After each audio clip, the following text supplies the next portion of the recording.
എവിടെ പോയിട്ട് വരുന്നു? ടൈപ്പ് കഴിഞ്ഞിട്ട്. ഇതെന്താ ചാക്ക് കേട്ടൊക്കെ ആയിട്ട്? ഞാൻ ആ ത്രേസ്യമ്മയുടെ വീട് വരുന്നു പോവാ.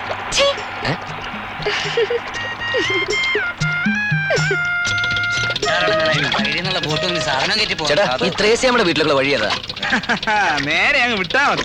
നേരെ പോയിട്ട് നേരെ അങ്ങോട്ട് ചെല്ലടോ. അവിടെ എത്തുമ്പോ അവള് എന്നെ വിളിച്ച് കയറ്റിക്കോളൂ. ഓരോ ഇറങ്ങിക്കോളൂ ജാക്കോട്ടായിട്ട്. പണ്ടൊക്കെ രാത്രി മാത്രമേ ഉണ്ടായിരുന്നുള്ളൂ, ഇപ്പൊ ഫുൾ ടൈം ആയെന്നാ തോന്നുന്നു. അവളുടെ സമയം കൊള്ളാം.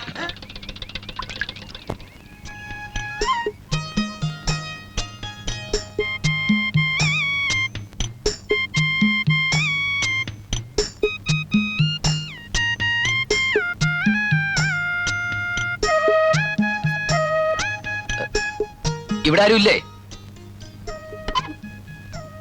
സാറേ SI സാർ തന്നയച്ചാ. ഏതാ മനസ്സിലായില്ല. ഞാനിവിടെ സ്റ്റേഷനിൽ പുതിയായിട്ട് വന്നാ. പോവാന്നോ? അതെന്നാ പോക്കാ? കേറിയിരിക്കെ, ഇച്ചിരി കാപ്പ് കുടിച്ചിട്ട് വാ. അല്ലേ ചൂടായിട്ട് എന്തേലും ഇത്തിരി. എനിക്കൊന്നും വേണ്ട. ഓ എന്നാ പേടിയാന്നേ, ഞാൻ പിടിച്ച് തിന്നത്തൊന്നുമില്ല. അയ്യോ എനിക്കൊന്നും വേണ്ട. എന്നെ വിടൂന്നേ. വിട്. അയ്യോ